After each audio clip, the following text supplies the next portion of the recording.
साथियों, आप सभी को राम राम। जैसा कि मैं आपको नित्य नए संतों के दर्शन कराता हूं, इसी कड़ी में चित्रकूट के ही इस बीहड़ जंगल टाठी घाट में आया हूं। और टाठी घाट यह स्थान सदियों आदिकाल से ही ऋषि मुनियों की तपोस्थली थी और यहां पर आज भी संत भगवान के रूप में आज भी विराजमान है और यहीं पर तपस्या करते हैं। उनसे किसी चीज़ से कोई मतलब नहीं, मोह माया से कोई मतलब नहीं रहता, वो यहीं पर तपस्या करते हैं। और ज़्यादातर यहाँ टाठी घाट के जो संत हैं वो गौ के बहुत ही प्रेमी हैं और गौ माता भी रखते हैं अधिकतर संत। तो आप लोग देख सकते हैं कि ये मतलब बीहड़ जंगल है जहाँ पर हम आज आए हुए हैं। और ये बीहड़ जंगल में ही आज संत जी की कुटिया बनी हुई है और वहाँ पर गुफा भी है। तो हम उस गुफा के भी आज आपको दर्शन कराएंगे। और वह गुफा किस लिए बनाई जाती है, गुफा का मेन उद्देश्य ये होता है कि जब मतलब ठंड रहती है या ऐसी कोई, और रात में जब तपस्या के लिए वो संत जी वहीं गुफा में ही रहते हैं। तो ऐसे ही स्थिति में गुफा बनाई जाती है और गुफा में ही सत्संग करते हैं। वहीं पर आज दर्शन कराएंगे और संत जी से देखिए आज मिलते हैं और आशीर्वाद उनका लेते हैं। और जो भी हमारी सेवा रहती है सो संत जी के पास पहुंचाते हैं और उस सेवा में आपका भी बहुत भागीदार आप भी होते हैं और आपके द्वारा ही वो संत सेवा होती है। तो उस संत सेवा से आप जो जुड़े हुए हैं तो आपको भी हम आशीर्वाद दिलाते हैं और आशीर्वाद लेते हैं। और इस तरह के बीहड़ जंगल में, खतरनाक जंगल है ये, तो जंगल में आके यहाँ सत्संग करना और दर्शन कराना बहुत ही कठिन कार्य है, लेकिन संतों के उस उद्देश्य से हम आते हैं और हमारा रास्ते में किसी प्रकार की दिक्कत भी नहीं होती, क्योंकि जहाँ जिन संतों के पास हम जाते हैं तो संत वहीं समझ जाते हैं कि हमारे पास कोई आ रहा है, तो हमारे पास किसी प्रकार का खतरा नहीं होता है। तो आइए उनके दर्शन कराते हैं, आ जाइए।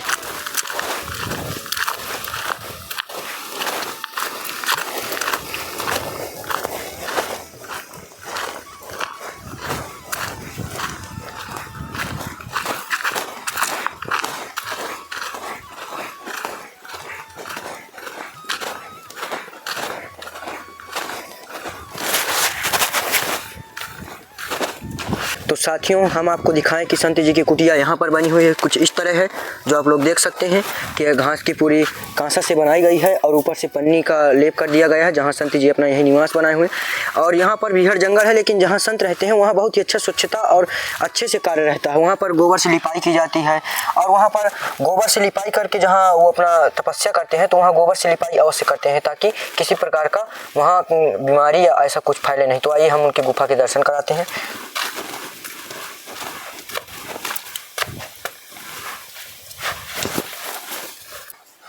तो साथियों, आप लोग देख सकते हैं कि यहाँ पर देखिए मोर पंख भी लगाया हुआ है और यहाँ पर पूरी घास की और इस तरह की बनाई गई है पूरी। आप लोग देख सकते हैं कि यहाँ पर ये दीमक भी लग चुकी है जहाँ पर संत रहते हैं। और यहाँ आइए हम गुफा के दर्शन कराते हैं। तो जो द्वार है, थोड़ा सा पीछे रहिएगा, पीछे आइए, हल्का से।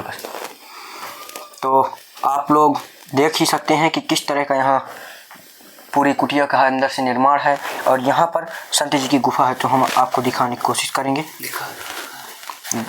ये संत जी की गुफा है, यहाँ इस तरह से वो रहते हैं। तो हम आपको अभी दिखा रहे हैं। ये आप लोग देख सकते हैं कि कितनी भयानक गुफा है ये। अभी अंदर जाने की कोशिश करते हैं क्योंकि खतरनाक गुफा है, अंदर जाना बहुत ही कठिन कार्य होगा। ये आप लोग देख सकते हैं कितना कठिन कार्य है यहाँ पर, और यहाँ पर तपस्या करते हैं संत जी। तो ये आप लोग देख सकते हैं यहाँ पर, ये इस तरह से यहाँ गुफा बनी हुई है और यहाँ पर इस तरह गुफा का निर्माण कार्य है। ये देखिए, यहाँ पर संत जी रहते हैं। ये यहाँ पर ये उनका कुछ यंत्र है जहाँ पर तपस्या करते हैं। ये लाइट है जो रात में काम आती है। और ये आप लोग देख सकते हैं यहाँ बैठने की ही बस व्यवस्था है, खड़े होने की तो बिल्कुल भी नहीं है, बैठने में ही दिक्कत आ रही। ये इस तरह से कुछ नज़ारा है। और हम आपको द्वार दिखा देंगे। ये गोबर से पूरी लिपाई की गई है, ये देख सकते हैं। ये इस तरह से, वहाँ पर भैया भी हैं एक जो संत सेवा में ही लगे रहते हैं। तो हम अभी ऊपर चलते हैं क्योंकि बहुत ही डरावनी गुफा है। ये देखिए, इस तरह से कुछ यहाँ निर्माण कार्य होता है। तो आप लोग द्वार तो देख ही सकते हैं कितना छोटा द्वार है। यहाँ जाने में बहुत ही तकलीफों का सामना करना पड़ सकता है। और ये इस तरह से यहाँ पर बनाया गया है।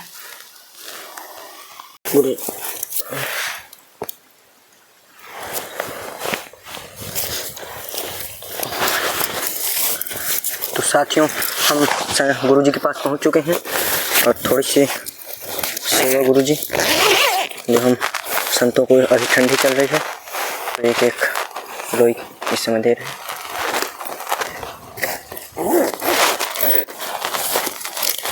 और गुरुजी कहा जाता है अगर कुछ दे रहे हैं तो दक्षिणा जरूर संतों को देनी चाहिए, लेकिन जो थोड़ी बहुत हो सकती है।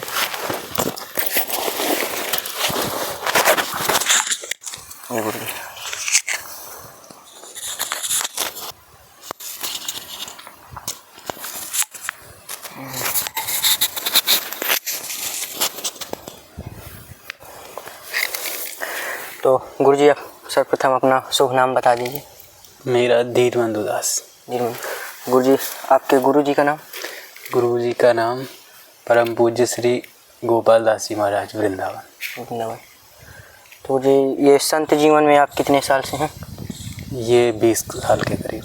20 साल जी।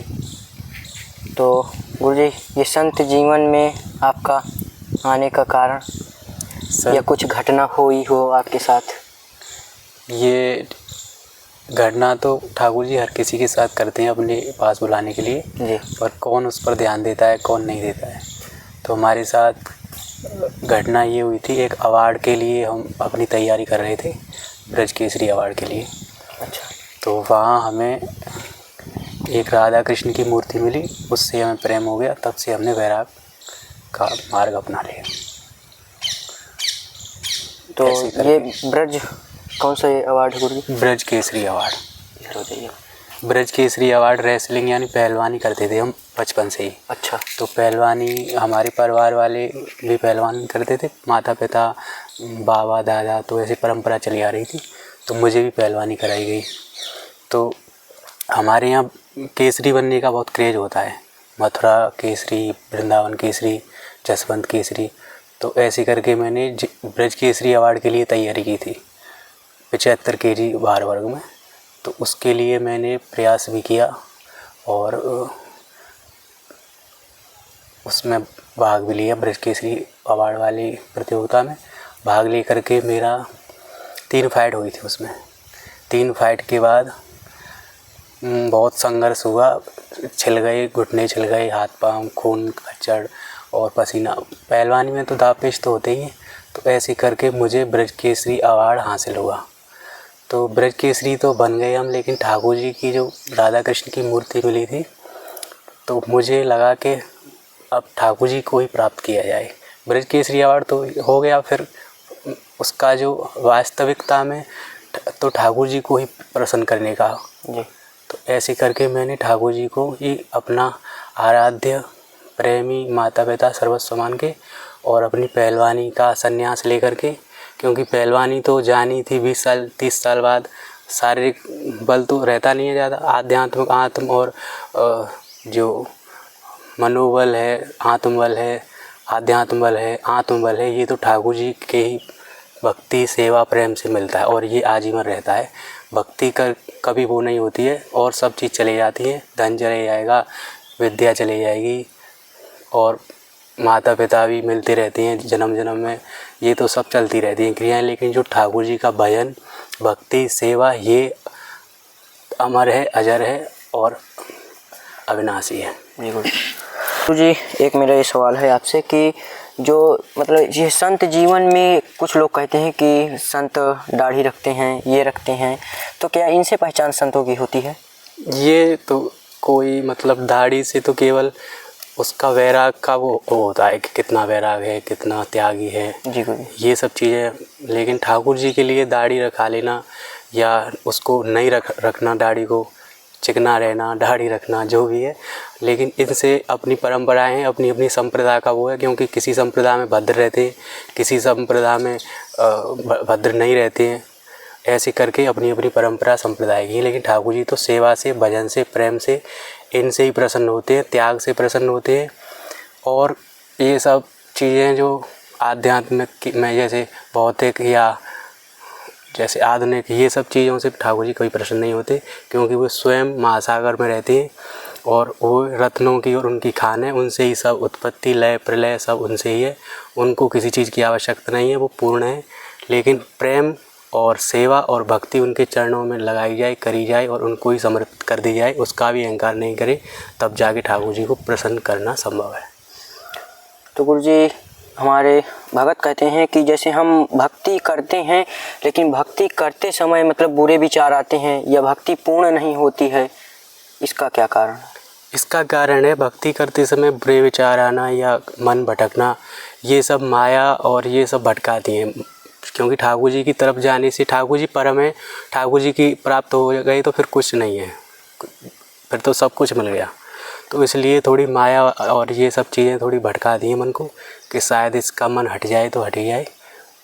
लेकिन इस प्रकार के विचार आने से और उसे दृढ़ हो जाना चाहिए कि मैं अब मुझे अगर ये सब चीज़ भटका रही है तो ठाकुर जी मुझे चाह रहे हैं और मेरी तरफ उनकी दृष्टि है, और ज़्यादा उसे उग्रता से उद्यत होकर के ठाकुर जी की तरफ चलना चाहिए। और गुरुजी, कुछ हमारे भक्तों के सवाल हैं कि जैसे हम इतना कमाते हैं या हमारे पास मतलब इतना बड़ा बिजनेस है लेकिन पैसा रुकता नहीं है, इसका क्या कारण होगा? देखो, पैसा तो किसी के पास नहीं रुकता, पैसा चलायमान होता है, इसकी गति होती है, ये चलता ही रहता है। इसलिए ठाकुर राम नाम रूपी धन है वह रुकता है, उसका वो भी दिखता है चमत्कार भी। ये सब चीज़ें तो चलती फिरती माया हैं, आती हैं जाती हैं और दुख और देती हैं, कष्ट देती हैं। इसलिए अगर वास्तविक धन की प्राप्ति करनी है जो कभी जाए नहीं, तो वो ठाकुर जी का नाम, राम नाम रूपी धन वही श्रेष्ठ है, वही उसकी महिमा है, उसका ही चमत्कार है, उसी से सब हो रहा है। तो गुरुजी, जैसे अब हम सच्चे परमात्मा की, जो अच्छे मतलब परमात्मा, उनकी पहचान कैसे कर सकते हैं? सच्चे परमात्मा देखो, अपने अपने इष्ट होते हैं, अपने आराध्य होते हैं, देवता होते हैं। अगर देवताओं को पूजोगे तो वो तो भौतिक वस्तुओं को ही दे सकते हैं। कुछ कुछ देवता ऐसे होते हैं जो भक्ति की तरफ भी, जैसे हनुमान जी, अगर हनुमान जी की पूजा करोगे तो वो भक्ति, बल, विद्या, सद्गुण, इन सब चीज़ों के दाता हैं।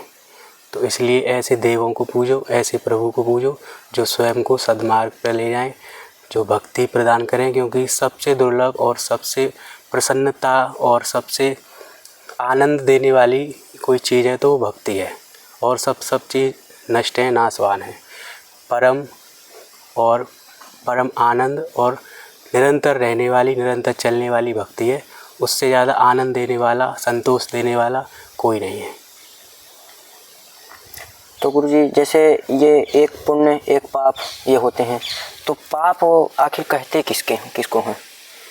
पाप ये लोभ, काम, क्रोध, मद, लोभ, मोह, मत्सर, ये सब चीज़ क्या है, ये पाप की तरफ ले जाती है मनुष्य को।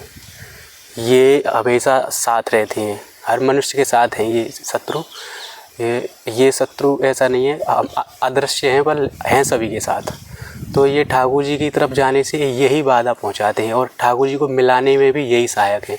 क्योंकि अगर इन शत्रुओं पर विजय प्राप्त कर लोगे तो ठाकुर जी, क्योंकि ये शत्रु बहुत प्रबल हैं, इन पर विजय प्राप्त कर लेने से ठाकुर जी को पता लगेगा कि ऐसे शत्रुओं को इसने मेरे लिए जीत लिया, और मेरे लिए इनका त्याग करके और मेरी चरणों की भक्ति सेवा में लगाए, तो वो प्रसन्न होंगे। इसलिए इन शत्रुओं से सावधान रहना है। ये हर समय रहते हैं, कभी भी ये मन को भटकाते हैं, कभी ठग लेते हैं, कभी अपने जैसे राम नाम रूपी धन को समय को चुरा लेंगे।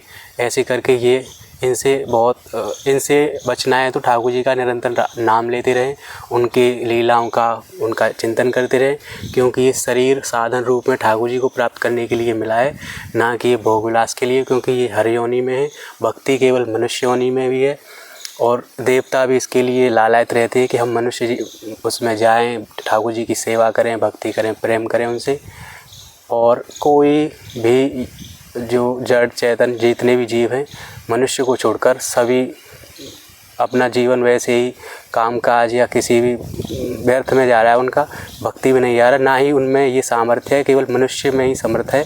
वही प्रभु को जानता है और वही भज सकता है और वही प्राप्त कर सकता है। और किसी बिना ठाकुर जी की कृपा, बिना राम जी की कृपा के, बिना प्रभु की कृपा के किसी संभव नहीं है कि वो प्रभु को जान सके, उनका नाम ले सके, थोड़ा भी उनका गुणगान कर सके। तो गुरुजी, ये मेरा सवाल कि जीवन जीने के लिए सबसे ज़रूरी क्या है? जीवन जीने के लिए सबसे ज़रूरी है जीवन के लिए सबसे पहले हमें करना चाहिए सेवा। सेवा। हाँ, अगर हम ठाकुर जी के चरणों में कुछ भी कार्य कर रहे हैं ठाकुर जी का समझ के और उसे सेवा रूप से समझ के करेंगे तो जीवन हमारा अच्छे से चलेगा। और अगर हम उसे अपना या किसी भी प्रकार के तो हमारा मन उससे हटने लगेगा और उसमें लगेगा नहीं, ना ही वो कार्य ढंग से हो पाएगा। और अगर हमें उसे ठाकुर जी को समर्पित करके करेंगे, फल की कामना नहीं करेंगे कि हमें से ये चीज़ प्राप्त हो जाए, तब वो अच्छे से कार्य हो पाएगा और हमें उसकी अच्छे फल भी मिलेंगे, जिससे हमें और ज़्यादा प्रेरित होंगे उससे। तो गुरु जी जैसे ग्रस्त के लोग हैं और संत तो बीहड़ जंगल में ही जाके, अधिकतर जो भी संत अच्छे महात्मा मिलेंगे तो वो बीहड़ जंगल में ही ठाकुर जी की सेवा, जो भी इनके आराध्य हैं तो उनकी वहीं पर सेवा करते हैं। तो जो ग्रस्त के लोग हैं वो सेवा कैसे कर सकते हैं? क्या वो संतों को, अगर संतों की सेवा कर दें तो क्या उनको भी वो पुण्य मिल सकता है? अगर वो संतों के सानिध्य प्राप्त करते हैं, संतों के दर्शन करते हैं, संतों का सत्संग लेते हैं या संतों को कुछ उपहार या कुछ भेंट करते हैं उनकी सेवा के लिए, तो ठाकुर जी, अगर ठाकुर जी को कुछ दोगे तो वो तो पूर्ण है, वो तो जानते हैं मुझे तो सब कुछ है ही। अगर उन्हें कुछ देना है तो सेवा भक्ति प्रेम ही दे सकते हैं, उन्हें कोई वस्तु नहीं दे सकते। लेकिन अगर कोई संत है, सेवा भक्ति प्रेम कर रहा है ठाकुर जी का, उसकी कोई आवश्यकता है, क्योंकि भक्ति और उसमें जीवन को चलाने के लिए थोड़ा बहुत वस्तुओं की या कुछ भी सामग्रियों की आवश्यकता होती है। तो अगर उसकी ज़रूरत अगर कोई गृहस्थी पूरी करता है तो ठाकुर जी उस पर कृपा करते हैं, ये परम सत्य है। तो अगर मतलब भगवान के, अगर उनका वो चाहते हैं भगवान के दर्शन हो या उनका सत्संग रहे तो संतों का ही सत्संग लेना चाहिए और संतों की ही सेवा करना चाहिए। हाँ, अगर ठाकुर जी की तरफ जाने से पहले सबसे पहले संत कृपा करते हैं। संतों का मिलना, संतों का सत्संग मिलना, उनका सानिध्य मिलना, यही हमारा इससे यही पता लगता है कि हम ठाकुर जी की तरफ जा रहे हैं और ठाकुर जी हमसे मिलने वाले हैं। क्योंकि ठाकुर जी मिलने वाले होते हैं उससे पहले संत अपने आप स्वाभाविक ही मिलने लग जाते हैं, दर्शन देने लग जाते हैं और उन्हें उस मार्ग की तरफ और जल्दी से जल्दी शीघ्र पहुँचे, ऐसे उनको यत्न या उन्हें इस प्रकार के साधन और सुलभ तरीके से उनको जो वो मार्ग बताते हैं जिससे वो शीघ्रता से पहुँचें और उन्हें कोई अड़चन ना आए। तो ये अगर हम ठाकुर जी की तरफ एक दो कदम रखेंगे तो तुरंत संतों का दर्शन, उनका सानिध्य, उनका सत्संग मिलने लग जाएगा। तो गुरु जी जो मतलब संत हैं, आप इतनी बीहड़ जंगल में और फिर इतनी बड़ी नीचे गुफा बनाकर रहना, क्या ये तपस्या के लिए और नज़दीक, मतलब नज़दीक जल्दी जा सकते हैं? यहाँ ये गुफा में रहने से क्या है, भजन में थोड़ी कोई वो नहीं होती है, जैसे डिस्टर्ब नहीं होगा कोई। अच्छा, बाधा नहीं, किसी प्रकार की बाधा नहीं होगी। कोई ठाकुर जी का अच्छे से ध्यान होगा, उनका भजन में मन लगेगा। क्योंकि बाहर एक आवाज़ आती है तो उनकी तरफ मन भटकता है, 1-2 मिनट तो हमारी वो हो ही जाती है। इसलिए गुफा में अंधेरा रहता है और ठाकुर जी का नाम चलता है और आवाज़ें नहीं आती हैं और उससे समाधि या ध्यान में लाभ और जल्दी, जैसे ध्यान अवस्था में जल्दी पहुंच जाते हैं। तो गुरु जी जैसे लाइट की व्यवस्था नहीं है वहाँ अंदर गुफा में, कितनी रात में वहाँ तपस्या कैसे, कितनी देर होती है तपस्या? वो तो केवल भजन के लिए है। जैसे रात्रि में सवेरे उसमें स्नान वगैरह ध्यान अपना नित्य नियम करके उसमें प्रवेश किया जाता है, फिर 1-2 घंटे उसमें भजन करके फिर बाहर अपना धूना चेताते हैं। फिर धूना पे जैसे, क्योंकि मंत्र भी सिद्ध करने पड़ते हैं, अग्नि से ही मंत्रों को सिद्ध किया जाता है, उसमें हवन आहुति दे करके और ठाकुर जी के मंत्रों को सिद्ध करके फिर उनका क्या एक चाबी सी भर जाती है। अगर सवेरे हम कोई भी कार्य करते हैं तो पूरे दिन निरंतर मन में चलता रहता है, तो उससे ठाकुर जी का नाम पूरे दिन अपना माइंड में घूमता रहेगा। फिर इसी प्रकार से डेली नित्य अपना कार्य करते रहते हैं। तो गुरु जी आप राम नाम जपते हैं? राम नाम जपते हैं। तो गुरु जी मतलब एक दिन में कितना लगभग राम नाम आपका पूर्ण होता है? एक दिन में लाखों से ऊपर हो जाता है। 1 लाख से ऊपर? हाँ, तीव्र गति से चलता है, क्योंकि मन का जितना वेग है, गति है, मन जिस प्रकार से चलता है उसका कोई पता लगाना संभव नहीं है। उसी प्रकार से हमारा निरंतर राम नाम चलता है, क्योंकि हमें क्या अभ्यास हो गया है तो उस हिसाब से संख्या बढ़ जाती है। एक अनुमान बता रहा हूँ, ज़्यादा भी हो जाता होगा, लेकिन वास्तविकता में ठाकुर जी का नाम लेते समय हम उनको कितना हृदय में उनके प्रति हमारा क्या वो है, कितना सेवा भाव है, प्रेम भाव है, उस हिसाब से नाम लेने में और ठाकुर जी प्रसन्न होते हैं। जी। तो हमें क्या है, ठाकुर जी के चरणों में ध्यान करके फिर उस भजन को उनके ही चरणों में समर्पित कर दो, फिर उसका तुरंत ही हमें चमत्कार और वो दिखने को मिलेगा। तो गुरुजी जैसे मीराबाई जी थी तो उन्होंने भगवान को अपने पति के रूप में स्वीकारा, तो मतलब अलग अलग वो है कि संत भी कई हैं जो तपस्या के बल से, कुछ संत मतलब रिझाने का अलग कार्य रहता है, तो आप मतलब संत भगवान के सामने कुछ ऐसा करते हैं कि जल्दी वो प्राप्ति हो। हाँ, ठाकुर जो प्रभु हैं राम जी हैं, वो राजा रामचंद्र जी, वो सभी के समस्त चर अचर जड़ चेतन सभी प्राणियों के पति हैं, वो सभी के स्वामी हैं, सभी के नाथ हैं, सभी के परमात्मा हैं, वो तो हैं ही, ये तो पक्का है। लेकिन अगर हम अपनी आत्मा को भी ये स्वीकार करें अपने मन से, अपनी आत्मा से, अपनी इंद्रियों से कि हम ठाकुर जी के दास हैं, हम ठाकुर जी हमारे स्वामी हैं, वे नाथ हैं, हम अनाथ नहीं हैं, हम सनाथ हैं, हमारे प्रभु हैं हमारे ऊपर, तो उनका मनोबल बढ़ेगा और उनके प्रति उनकी भक्ति भी बढ़ेगी इस प्रकार से। और ठाकुर जी को रिझाने की तो बहुत मार्ग हैं, ठाकुर जी का नाम लेना, और उनके जैसे मीराबाई निरंतर उनका नाम जप कीर्तन भी करती थी, नृत्य भी करती थी उनके ठाकुर जी के लिए। उनके जितनी भी क्रियाकलाप थे सब ठाकुर जी के ही लिए थे, सांसारिक लोगों के लिए नहीं थे। सांसारिक लोगों तो उनसे केवल प्रेरणा ले सकते हैं, क्योंकि वो एक इतने बड़े वो होते हुए राजघराने से फिर भी उन्होंने जो जीवन अपना जिया ठाकुर जी के लिए, कष्ट लिए, ये इससे पता चलता है कि ठाकुर जी के मार्ग में थोड़ी वो तो आती हैं, लेकिन ठाकुर जी मिलते हैं, देर से मिलेंगे लेकिन मिलेंगे अवश्य।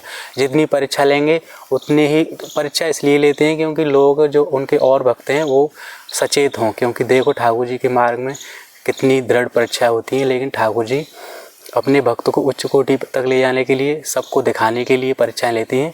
तो परीक्षाओं से घबराएं नहीं और अपना ठाकुर जी के प्रति दृढ़ निश्चय कर लें और ज़्यादा ठाकुर जी के भजन ध्यान कीर्तन में लगें। तो गुरुजी आपका क्या रिझाने का कारण क्या रहता है, मतलब किस तरह से आप रिझाते हैं ठाकुर जी को? पहले तो मैं ठाकुर जी को कुश्ती से रिझाता था। अच्छा। उनके लिए कुश्ती लड़ता था, बहुत से कार्य किए मैंने, कुश्ती लड़ना, पढ़ाई भी की थी तो ठाकुर जी के लिए की थी।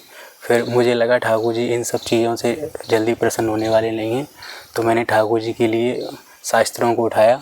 शास्त्रों में ये खोजा कि ठाकुर जी सबसे शीघ्र किससे प्रसन्न होते हैं, तो मैंने देखा महादेव और देवता और सबसे श्री रामचंद्र जी, नाचने गाने कीर्तन ठाकुर जी का भजन सेवा भक्ति प्रेम और इन सब चीज़ों का त्याग करके ठाकुर जी को समर्पित कर देना, इससे शीघ्र प्रसन्न होते हैं। अगर परम शीघ्र और ज़्यादा ही जल्दी शीघ्रता से प्रसन्न करना है तो ठाकुर जी के समक्ष और ठाकुर जी को अपना इंद्रियां, अपना मन, अपना हृदय, अपना आत्मा, अपना सुंदर मन का मतलब होता है अपना सुंदर भाव ठाकुर जी के चरणों में रख करके और उनको रिझाने के लिए जैसा आता है वैसा नाचें। क्यों? और ठाकुर जी को उल्टा सीधा, ठाकुर जी तो केवल भाव के भूखे हैं और उनके प्रति नाचने से इतनी परम शीघ्र इतनी जल्दी प्रसन्न हो जाएंगे कि तुम्हें पता भी नहीं लगेगा। भजन करने से तो देखो परीक्षाएं भी होंगी, मार्ग में वो भी आएंगी, बाधा भी आएंगी, बहुत कठिन तपस्या में, तो तपस्या तो होती, नाम ही तपस्या का कठिनता ही तपस्या है। तो जटिल कार्य करना ठाकुर जी के लिए वही तपस्या है। अगर नाचोगे तो नाचने से ठाकुर जी, नाचना भी कोई सरल नहीं है, लेकिन जैसा भी आए नाचो, ठाकुर जी के लिए नाचोगे तो ठाकुर जी शीघ्र अपनी प्रसन्न होकर के अपना आशीर्वाद, अपनी भक्ति, अपनी सिद्धियां, अपना जैसे दर्शन देने का वो है ठाकुर जी, ऐसे करके पहले स्वपन में दर्शन देने लगेंगे, फिर और नाचोगे तो हो सकता है ठाकुर जी कुछ तुम्हें उत्तम चीज़ प्रदान करें जो हम नहीं बता सकते। जी गुरुजी, तो गुरुजी आप नृत्य थोड़ा सा दिखा सकते हैं, किस तरह से कर सकते हैं हम? वैसे तो जे अगर हम एकांत में ठाकुर जी के लिए नृत्य करते हैं। अच्छा। लेकिन अगर भक्त चाहते हैं देखना तो उस भक्तों के लिए, क्योंकि भक्त भी भगवान होते हैं और भक्तों को प्रसन्न करना भी प्रभु को प्रसन्न करना ही है, तो इसलिए हम थोड़ा सा दिखा देंगे। जी गुरुजी, ताकि हमारे भक्त भी मतलब आपसे जो ज्ञान मिला उसको अपने जीवन में उतार सकें। और हम तो संतों के ही दर्शन कराते हैं, जो सेवा रहती है हम संतों तक पहुंचाते हैं, और जो संतों का ज्ञान रहता है उनको भक्तों तक पहुंचाते हैं। और इस तरह से किस आपने जिस तरह से बताया तो उस तरह से भक्ति करें वो भी, और उस तरह से नृत्य करें ताकि जल्द ही उनको भी ठाकुर जी अन्न परमात्मा की जल्दी प्राप्ति हो। तो थोड़ा से आपसे विनती है कि थोड़ा से दिखा दें तो बहुत ही अच्छा।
गुरुजी जो आपका नृत्य था ये कितने देर तक लगभग चलता है? ये सब मन में तो ठाकुर जी का नाम चलता है जी। तो ये नृत्य में जितनी भी वो आती है तो वो ठाकुर जी के नाम से आता है, क्योंकि ठाकुर जी के नाम से आनंद आता है तो उनके लिए नाचने मन करता है। तो ठाकुर जी का निरंतर नाम चलता रहता है और नृत्य भी हो जाता है, तो उससे ठाकुर जी के चरणों में हम समर्पित कर दें मन से भाव से, तो ठाकुर जी रीझ जाते हैं, प्रसन्न हो जाते हैं। ठाकुर जी को रिझाना ही संसार में सबसे उत्तम सबसे बढ़िया है, तो वो है ठाकुर जी को रिझाना। तो गुरुजी जैसे अब इतनी बीहड़ जंगल में हैं आप, तो कुछ किसी प्रकार की समस्या है या भोजन प्रसादी की व्यवस्था कैसे होती है? ये तो प्रभु की, राम जी की, अपने आराध्य श्री हरि कृष्ण जो भी अपने प्रभु हैं उनसे उन अपने जो वो रहती है अपने प्रभु से ही रहती है, वही प्रभु की भक्ति की जो भी इच्छाएं ज़रूरत हैं वही पूर्ण करते हैं। तो गुरुजी कुछ ऐसा हो जिसके हम अगली बार आएँ तो आपके लिए कुछ सेवा कर सकें, थोड़ी बहुत कुछ समस्या हो तो हमें अवगत बस करा दिया जाए। समस्या तो हमारे सामने यही है बस कि हम चाहते हैं कि सभी जो वो हैं जीव जो भटक रहे हैं सभी ठाकुर जी के प्रति जाएं, क्योंकि उनका परम लक्ष्य यही है, जन्म लेने का, जीवन या शरीर धारण करने का लक्ष्य है, तो वो है ठाकुर जी की प्राप्ति, उनका प्रेम प्राप्त करना, उनकी सेवा प्राप्त करना और उनकी कृपा प्राप्त करना ही ये परम लक्ष्य है। इससे ना भटकें, वास्तविकता में यही, इसीलिए हम इस लोक में परलोक से आए हैं या जिसे भी जहाँ से भी आए हैं तो इसीलिए आए हैं क्योंकि ये भक्ति लोक है। भक्ति लोक में मनुष्य शरीर इसीलिए धारण किया जाता है क्योंकि हम ठाकुर जी के प्रेम भक्ति सेवा के पात्र बने और उनके, क्योंकि हमारी आत्मा तो उनकी सेवा है, सेवक पहले से ही करती आई है जी। और हम इस मनुष्य शरीर में यानी इसमें बहुत शत्रु जो हैं बहुत ज़्यादा इसमें विघ्न डालते हैं, तो इस शरीर में रहकर भी भजन करना सरल भी है और कठिन भी है। और इस शरीर में रहकर के भजन कर लोगे तो ठाकुर जी कृपा कर देंगे, उनकी कृपा हो गई तो फिर तो सब तुम्हारे हैं, सब अब फिर तो आनंद ही आनंद है। जी गुरु जी, तो कुछ मतलब भोजन प्रसादी की व्यवस्था हम अगली बार थोड़ी बहुत ज़रूर सेवा करेंगे। जी, जो तुमसे बने वो कर जो सकते। जी गुरुजी। तो गुरुजी यहाँ जैसे बीहड़ जंगल है तो जानवर भी आते हैं? जानवर तो हमें तो हिरन ज़्यादा दिखाई देते हैं। हिरन और अभी तक भालू, खरगोश, यही जीव दिखाई दिए। तो भालू कहते हैं कि ज़्यादातर लोगों के ही पास में ज़्यादातर भटकते रहते हैं। हाँ, भालू क्या है, ज़्यादा हिंसक नहीं होते हैं, तो आते रहते हैं कुटियाओं के। और तो गुरुजी जैसे लाइट नहीं है तो व्यवस्था प्रकाश की व्यवस्था है, जैसे बिना लाइट के दीपक प्रज्वलित करते हैं। अच्छा, और मतलब दीपक कैसे प्रज्वलित होता है? दीपक जैसे घी में कर सकते हो, जी। तेल से, जो भी हो उससे दीपक प्रज्वलित कर लो 2-3, और दीपक की लौ से अपना कार्य ठाकुर जी की सेवा वेवा करके। और भजन के लिए तो रोशनी की आवश्यकता नहीं, उसे तो सच्चा मन चाहिए। तो ऐसे ही करके अपना जीवन और ठाकुर जी के मार्ग में इसी प्रकार से अपना चल रहा है। तो और पानी की व्यवस्था कैसे हो रही है? जल की व्यवस्था मंदाकिनी, गंगा, उनसे जल। अच्छा, वहाँ तट जाते हैं? तट पे जाते हैं, तट पे स्नान ध्यान करके और तट से ही जल लाते हैं, उसी से ठाकुर जी की भोग प्रसादी बनती है। सब काम तो गंगा जल से। गंगा जल तो थोड़ा सा दूर पड़ता है। हाँ, कोई 2 किलोमीटर तो नहीं है, लगभग 1 से 1.5 किलोमीटर तो है। हाँ। तो जी पानी वानी की जैसे व्यवस्था यहाँ हो जाए तो कुछ ऐसा कुछ यहाँ अगर वैसे गंगा जल को ही हम पसंद करते हैं। जी जी, इसलिए गंगा जल को ही उपयोग में लाते हैं। जी गुरु। तो और किसी प्रकार की समस्या हो तो ज़रूर बताइएगा, ताकि अगर पन्नी वन्नी की किसी प्रकार की या टीन सेट कुछ और कराने की इच्छा हो, क्योंकि कुटिया भी ज़्यादा कुछ वो नहीं है। हाँ, कुटिया थोड़ी, क्योंकि इससे बारिश होती है तो अंदर इसमें पानी ज़्यादा है। तो क्या इसमें मतलब टीन सेट या कुछ क्या करवा दिया जाए तो थोड़ा जो भी अगर सुविधा कर दी जाए, क्योंकि अभी बारिश हुई थी 1 दिन पहले, तो हमने गोबर से लीपा था, पूरा बह गया। अच्छा। और ये क्या है, 2 साल हो गए इसमें आग लग गई थी ना। अच्छा। तब से इसकी वो नहीं हुई है हमारा, क्योंकि इसका क्या है, मिट्टी की है, थोड़ा बहुत इसकी वो होती रहती चाहिए। तो जी क्या मतलब टीन सेट करा दिया जाए या पन्नी की क्या व्यवस्था हो जाए तो ठीक रहेगा? टीन सेट तो फिर एक बार को हो गया, फिर तो कोई वो ही नहीं आएगी। पन्नी तो ये बंदर और लंगूर ये सब उत्पात मचाते हैं, तो ये फट जाते हैं। जी गुरु जी, तो हम अपने भक्तों से ज़रूर अवगत कराएंगे कि ये थोड़ा सा व्यवस्था आपकी ज़रूर होगी, और हम आपके पास अब आते रहेंगे दर्शन के लिए। तो गुरु जी से प्रणाम। ये सेवा। ठीक गुरु जी, प्रणाम।